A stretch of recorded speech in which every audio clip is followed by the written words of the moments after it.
Good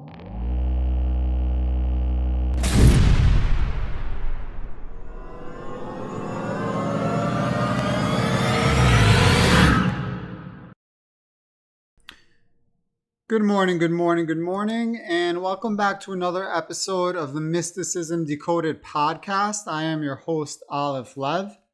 In this episode, I have a very special plan for you guys, and what I'm going to be doing is going through what I call God-mind architecture and using it to explain the series finale of The Sopranos, where everyone asks, is Tony Soprano dead or alive?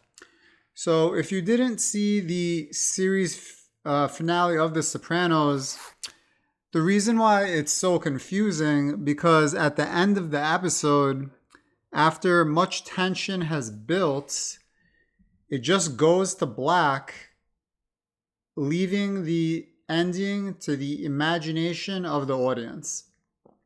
Now, the writer David Chase caught a lot of flack for this. A lot of people were unhappy with the ending.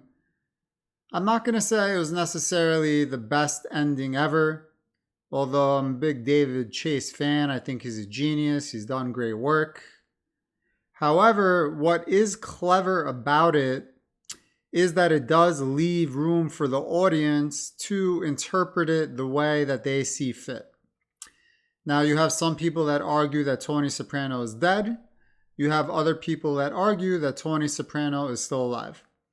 But I'm going to show you through God-mind architecture, through quantum science, which is also, you can say, Kabbalah science, why it is that Tony Soprano is both dead and alive simultaneously. So what you see in front of you here is really my first amateur attempt at drawing or creating something that might be considered art. I had a good time doing it. I definitely needed use of a protractor to create the circle and the ruler to create these lines. So I guess you could say maybe I cheated a little bit, but that's okay. And as you could see around, there are quite a lot of footnotes as well. Some things that are in here aren't specific to God-mind architecture, but I had some white space to fill and some time to kill. So I drew some other things that represent esoteric information.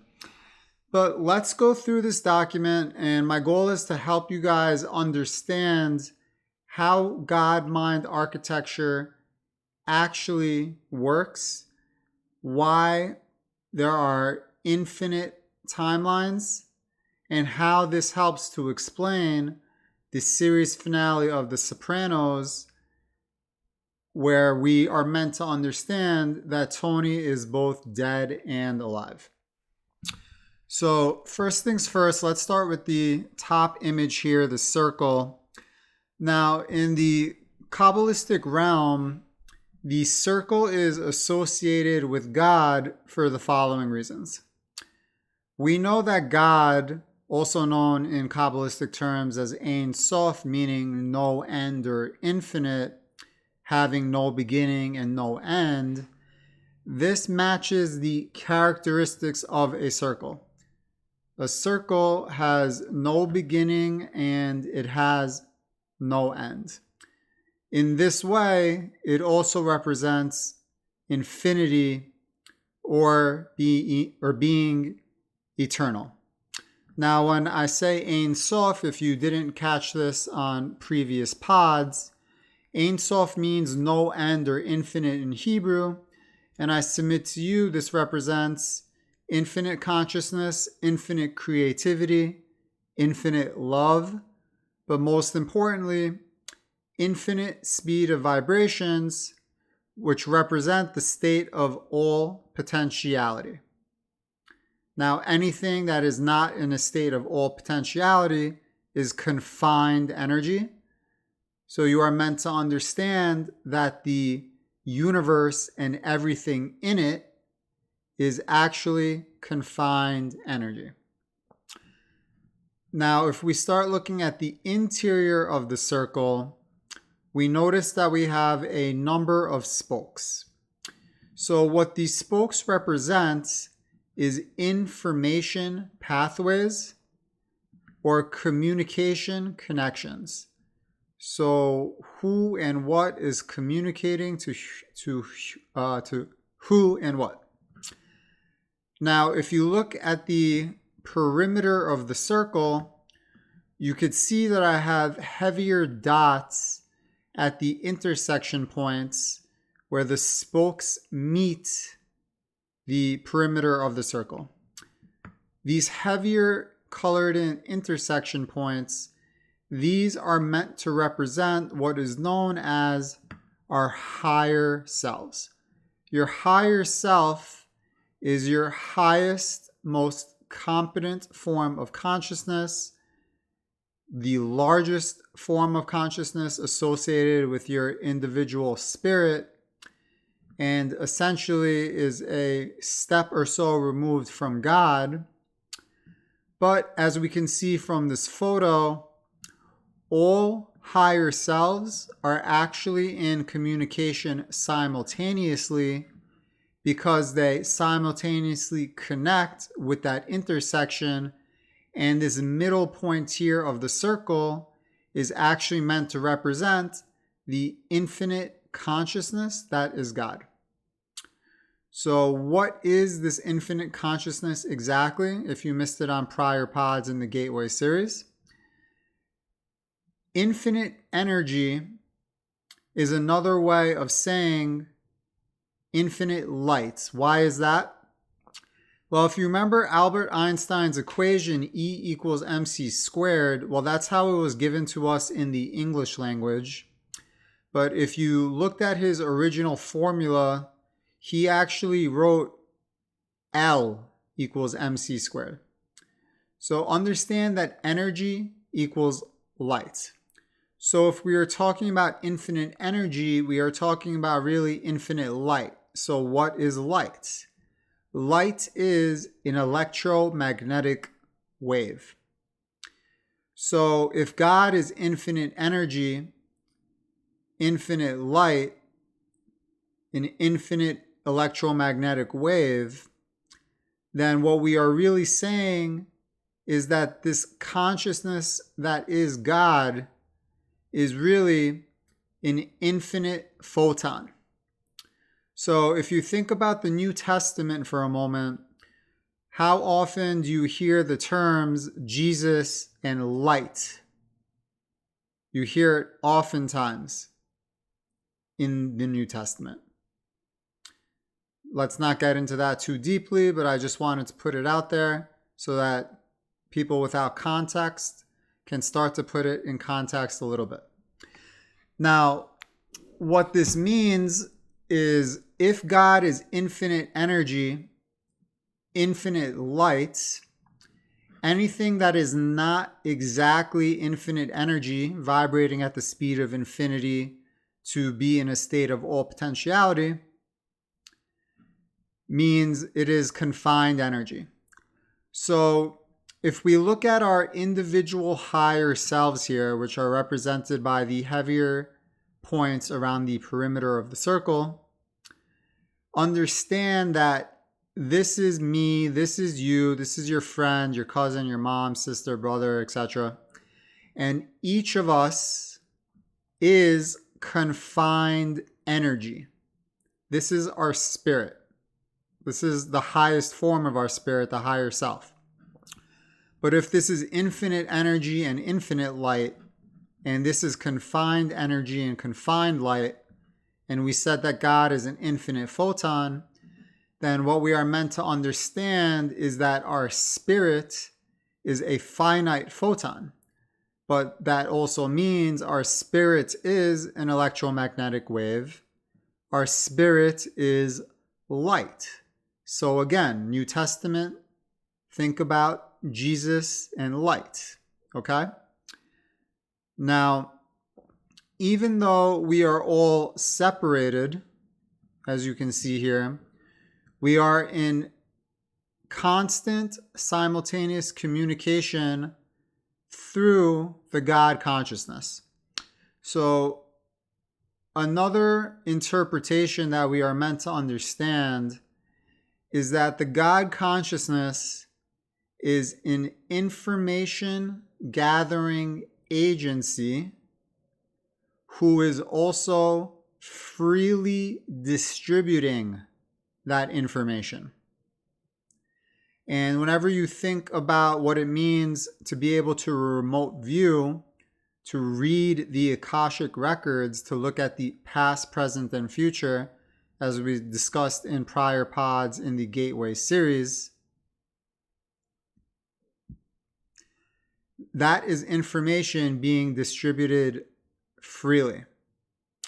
And we also know from the Gateway series that when we are in altered state of consciousnesses, when we go into higher vibrations, we are able to resonate with expanded consciousnesses that allow us to answer any questions of the universe that we want to ask. So that is all interpretations meant to be taken from this. Okay, and if you like, you can always pause the video and reread the notes on the side. But let's go now to the next portion of the photo. And I title this the Reincarnation Matrix. And just imagine now that this circle is flipped downwards so that these spokes are now essentially hanging upside down. Now, before we get into that, I just want to make a quick mention. This over here, the black cube of Saturn, and this over here regarding the masculine and feminine nature of the Jewish star, the Magen David, the logo or symbol of Israel, is not directly related to God-mind architecture. I simply had white space and time to fill, and I decided to draw it. This will be covered in its own pod in the future specifically, but not so much in this pod. Okay, now let's take a look at the reincarnation matrix. Again, we said, imagine the circle is brought down this way. The spokes are hanging upside down. Now, these X's represent different lives you are living simultaneously.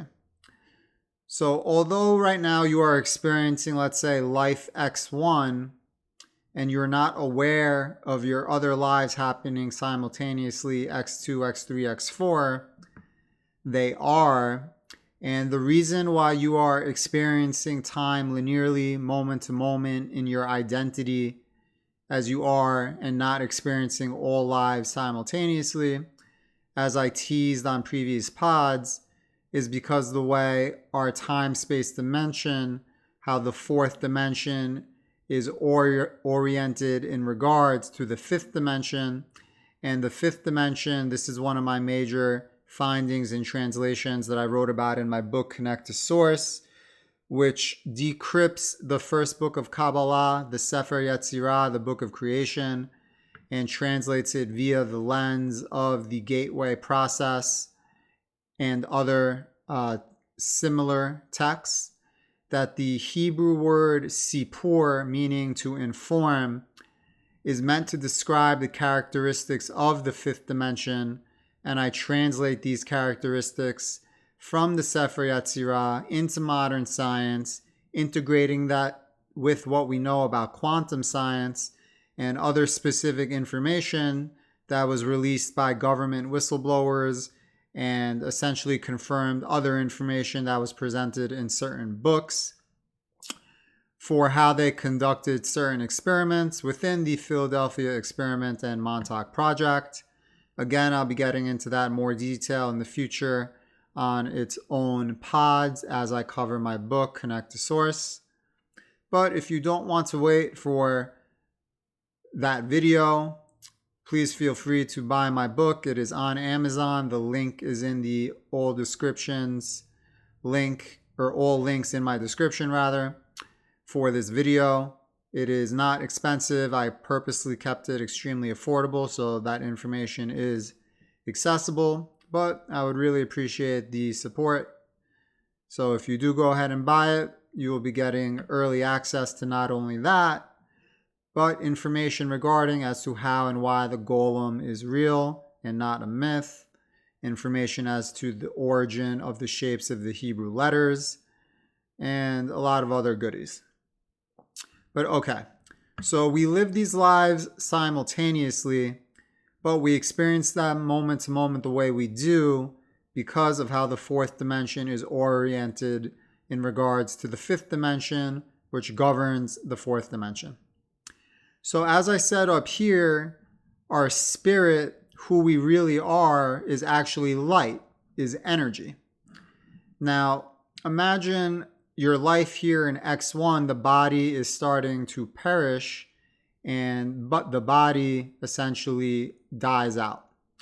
Because your spirit is energy, we know from the first law of thermodynamics that energy cannot be destroyed, energy can only be transferred.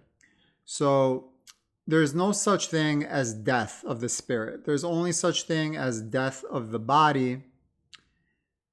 And even that gets reconstituted because, again, everything is energy, everything is atoms, everything is matter.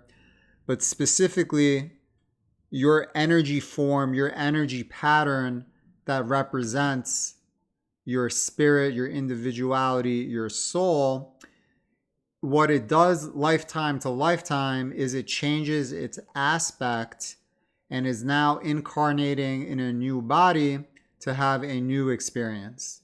So you are living this life as, let's just call it life 1, but you are living life 2, life 3, life 4, and so on at the same time. Male, female, different parts of the world, perhaps even non-human lives on different planets and different solar systems, etc. And at the same time, we know that as we expand our consciousness, we are able to essentially elicit our light form and go through the different planes or dimensions. So here you are in your physical dense, or your most physical, most dense form in the time-space dimension. But as you escape time-space and you go out of body, by raising your vibrations past Planck's distance, as we described in previous pods, 10 to the negative 33 centimeters, you have your astral body, your mental body, your spiritual body, whatever else, going up to your higher self. The higher selves are all communicating simultaneously through that God consciousness right here in the middle, also represented right here. And all your lives that are occurring simultaneously also have these light bodies that exist simultaneously as well. So this is what I refer to as the reincarnation matrix. No such thing as death. Energy can only be transferred, not destroyed. You merely change your aspect. And reincarnation is something I'll be doing its own series on in the future. Specifically, there is a Kabbalistic text known as Sefer Gilgul, which I will translate through the lens of other books that have been written on the science of reincarnation. Now, if we go down to this next section titled Light versus Dark, the on-off nature of reality, there's multiple things here that I want you guys to understand. So light versus dark, this is usually translated through the prism of good versus evil. And yes, you very well can translate it through that prism, but there is another prism to translate it through as well. Now, I want you to imagine that the top half of this line, the blue triangles, are essentially chosen outcomes or chosen paths, actual reality that is playing out, while the black triangles underneath represent every other decision you could have made besides the decision you did make that exists in this quantum field. So all other potential paths besides the chosen one that is playing out exist in quantum. So that is what this represents. And things come to light as they play out. And what these lines of separation represent in the middle are the on-off nature of reality. And essentially, whenever you are exceeding Planck's distance by raising your vibrations to exceed Planck's distance, this is where you are playing. You are playing in this infinitesimally small moments between the frames of the on-off reality, meaning on, off, on, off, on, off. But whenever you exceed Planck's distance and you are able to do things like remote view the past, present, and future, you are doing it here, in between the frames of reality, in the off. Now, the other thing that I want you to understand is if we're saying all potentiality exists in the dark, the quantum field, so to speak, of all potentiality, and we know that God is energy and infinity, all potentiality, we come to understand that God in his natural state would look to us with our naked eye as complete pitch black darkness. Now, one of the terms that Yitzhak Bentov uses to represent God throughout his books, Stalking the Wild Pendulum and A Cosmic Book, which are really the books that the declassified document, the Gateway Process, is based off of, is the void, V-O-I-D, void. So what this means is whenever you are looking into that pitch black of deep space, and it is so black, you can't even imagine how pitch black it is. The only thing that you can imagine to even come close, if you've ever been on a cruise and you're looking over the rail, you're in the sea in the middle of nowhere, and you can't even tell where the end of the boat, the rail ends and the night sky begins. It is so pitch black, it is hardly fathomable. That pitch black in deep outer space, it's not just like God's body. It is literally God's body.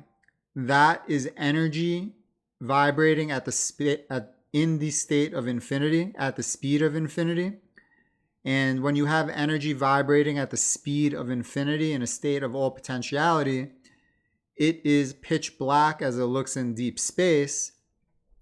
And when energy is confined and slowed down to take form, individuality, uniqueness for a certain reality to play out, this is the light that we're talking about. So this is another important feature of the concept of light versus dark. It's not just good versus evil. It is confined energy versus infinite energy. It is a specific reality that plays out versus all other potential realities that could have played out. So let's say, for example, you were choosing between a red shirt and a pink shirt. You chose the red shirt, so here's the red shirt reality, but the pink shirt reality exists here in all potentiality in quantum. And since you considered both heavily, there are actually multiple separate timelines in which one timeline you wore a pink shirt, one timeline you wore a red shirt. And now we're going to get to that idea in just a moment. But again, just to sum this up, top line, reality that plays out, chosen specific path. The black represents all potentiality, every other decision you could have made. And this is an on-off reality. So imagine these are like frames like a movie. Even though it seems seamless, it's on-off like movie frames. And in between is this area where if you access it by exceeding your vibrations past Planck's distance, you can now remote view the past, present, and future. You can ask of the universe any question you like, and instantly, or maybe not instantly, but the answer will come to you either instantly, or it is written in the CIA document that it can come in a few days via holistic intuition. But it's on, off, specific reality, and the flip side of the coin is all other potential realities that exist in quantum. Now, because God has such a thirst for, let's say, entertainment or data or knowledge, all high probability outcomes play out within different timelines. So as you can see here, I have a number of lines going through a common point in the middle, just like I do up here, but it's sort of meant to represent different things. Where up here we were talking about the middle representing God consciousness. Over here we are understanding this to be something else. And that something else is what I like to call a node or a window. And this gets into a topic or concept known as quantum jumping or jumping timelines. Now, when you see this on YouTube from other creators, usually what they're describing is not really a quantum jump. It's really making a decision, and that decision leads to a specific reality. And that's more along the lines of manifestation, which is all well and good. We like manifestation here. But what a quantum jump really means, in my opinion, is being able to move your prime ego, your prime consciousness from one reality and merging it with your consciousness from another reality, or you can say timeline instead of reality. So how does this happen? One, understand the following. Where are the other realities happening? So you see, I have all the lines going through a common point. And same thing here. So just ask yourself, how many lines can go through this common middle point? The answer is infinite lines. There is no limit on the number of lines that can cross through this common middle point. So whenever we ask ourselves, where are these other realities taking place? Well, they're taking place exactly where you're sitting or standing right now, wherever you're watching this video, however you're watching it. The reason you don't perceive these other realities that are happening in the exact same space or hyperspace where you are now is because they are vibrating at different frequencies. So just imagine this timeline is 97.1 and this timeline is 97.2. They are both happening in the same hyperspace because there is no limit to the amounts of, we're calling them lines, but they're really timelines that can pass through the same hyperspace, and they're just vibrating at different frequencies, so you cannot perceive them. If you could perceive them, it would be a problem for you because you would basically have no choice but to go nuts, because you would just be a party to all these different timelines occurring in the same space at the same time, and you are a finite being, a finite consciousness, as opposed to this infinite consciousness, and you just can't handle that much data, not to mention how badly it would freak you out. But that's why you cannot perceive it. However, let's say you have a very special sensitive nervous system, or you go into an altered state of consciousness, you might actually be able to perceive other timelines, other realities, and this could represent what is known as a mental illness or psychopathy, where some people claim to see people or beings that are only visible to them but are not visible to others. It's not 100% necessary to say that all of them are completely crazy and not telling the truth. Some of them may, in fact, have extremely sensitive nervous systems that perhaps spontaneously go into altered states of consciousnesses, or they've done something like go into Kundalini too early before they're ready, and now they have one foot in two doors, so to speak, and they are now perceiving other beings from other timelines, and they are essentially perceiving two timelines at the same time. So that's not good. You don't want to do that. But what is quantum jumping, and what is a node or window?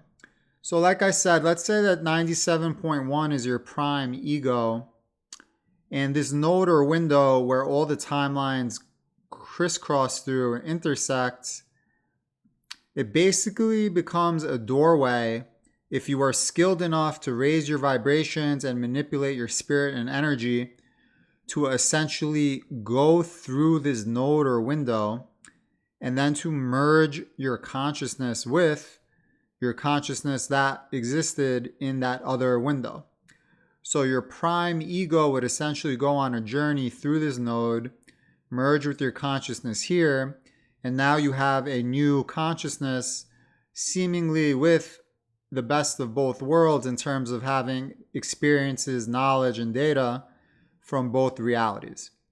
Now, what would happen to your body in the timeline 97.1 where you vacated with your prime ego?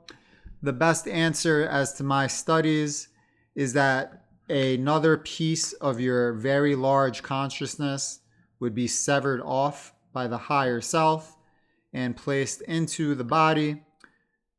Some people refer to this as a walk-in soul. Sometimes walk-in soul is used in other connotations.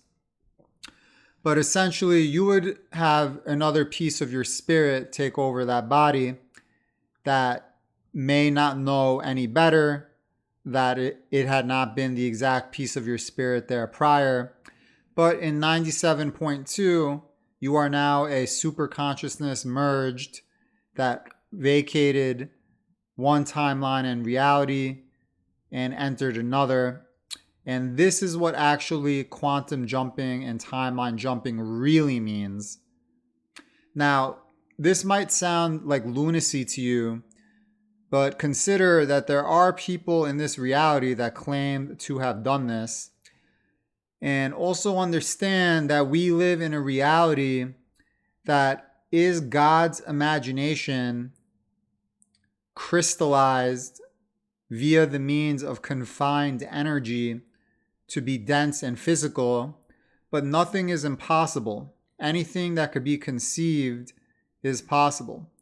So the same way you understand that anything is possible in a computer simulation or a computer video game,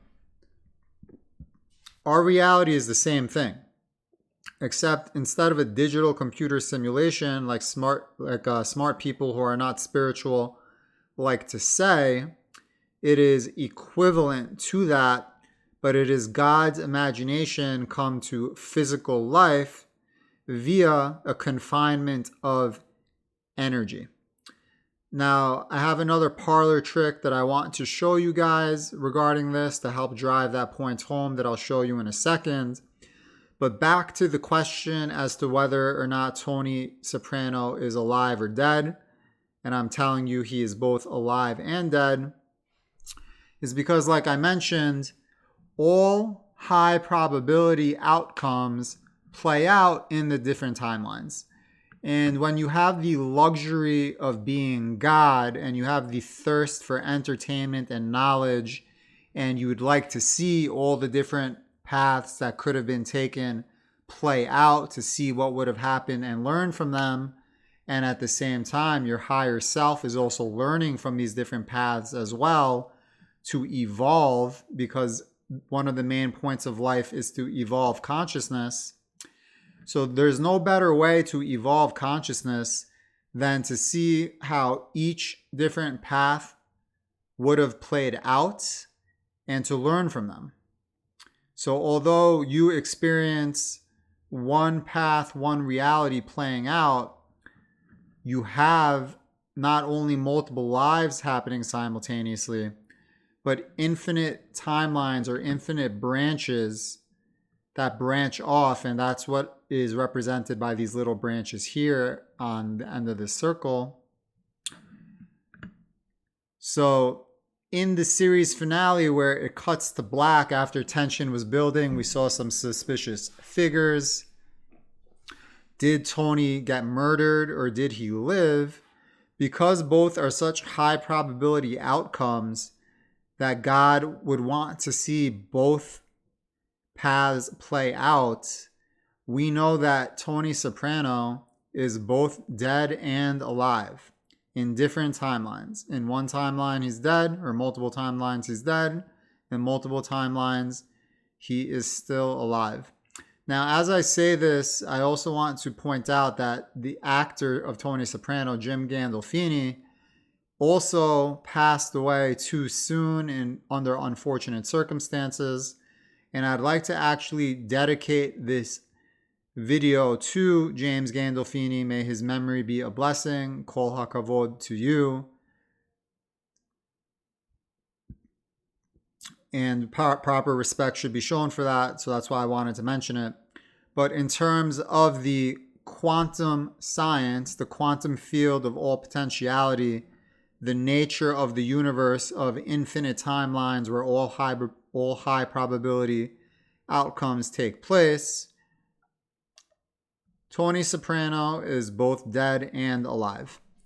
Now, I would like to show you a parlor trick to help drive this point home. I showed this at the end of another video on pod 19, but I wanted to show it here as well because it is extremely applicable. If you know your Old Testament, you know that the word for Genesis in Hebrew, Genesis meaning in the beginning or the dawn of creation, so to speak, but the Hebrew word is Breshit. Bet, Resh, Aleph, Shin, Yud, Tet. Breshit. Now, the Hebrew language is extremely, extremely sophisticated, complex, complicated, and has a lot of math built into it, as well as different concepts and themes built into the shapes of its letters, which are taken specifically from the wave interference patterns that constitute our reality, which again we'll discuss in more detail in future pods when I start covering my book. But whenever you descramble the letters of Breshit, meaning Genesis, having to do with the creation of the universe and everything in it, you get the words Beit Rosh. And again, just to read off the letters, Bet, Yud, Tet, second word, Resh, Aleph, Shin.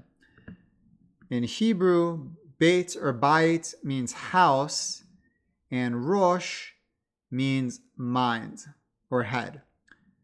But what we are to understand here is the correlation between Breshit, Genesis, and unscramble the terms, make the words Beit Rosh, meaning house of the mind. Now, if anyone out there thinks that this is a coincidence or accident, I just don't know what to tell you, folks. You just don't like to accept evidence. I mean, yes, you can still say that this is somewhat circumstantial, but circumstantial evidence is still evidence.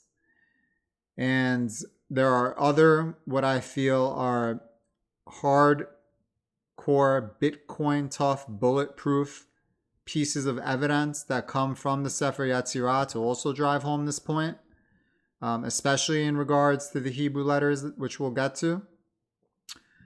But you're still always going to have some people that say, no, this is circumstantial, no, this is just a trick, etc., etc. But I don't do what I do for those people that feel so clever and arrogant to just debunk every fantastic piece of evidence provided to them. I'm not with those people. I don't want those people with me. But for the rest of you, the ones that are interested in knowing the truth behind the nature of reality, that are interested in taking the red pill, that's who I'm doing my work for. And if this is the first pod that you're seeing from me, the work that I'm planning to do is to translate the books of Jewish mysticism, but not only the works of Jewish mysticism, other ancient texts as well, but mostly Jewish mysticism, which is Kabbalah and Merkavah. Those are the names of the sects of the mysticism, where Merkavah is actually even older than Kabbalah and even less known, and Kabbalah is hardly known itself. But I translate them through the lens of modern technology, modern science, and modern pop culture, specifically through what we know about ufology. Because if this is the first video you're seeing from me, I am of the camp that makes a differentiation between this infinite creator, this infinite energy that is known as Ein Sof in Kabbalah, and the Elohim of the Bible, which is translated as God, but I submit to you, is a mistranslation. Elohim is a plural word, and this plural word Elohim is referring to the pantheon of deities known as the Anunnaki. And this school of thought is known as ancient astronaut theory. So whenever I translate the books of Kabbalah and Merkavah and other ancient texts, I'm doing it through those lenses because that is the right way to do them, and almost no one else is willing to do it. And even when there are others that do translate it through that lens, they are focused on specifically the Bible. And maybe one other book that I've seen it translated through is the Book of Enoch. But there are so many other books of Kabbalah and Merkavah. Now, the Sefer Yetzirah, the Book of Creation, this is the first book of Kabbalah. It is the only book to ever be attributed to Avraham, the patriarch. And it talks about the genesis of the universe, the creation of the golem, which I prove is a 100% real figure, not mythical or folklore like people think, but 100% unequivocally real. It also talks about the nature of the shapes of the Hebrew letters, their origins, what they actually represent, which I submit to you are wave interference patterns.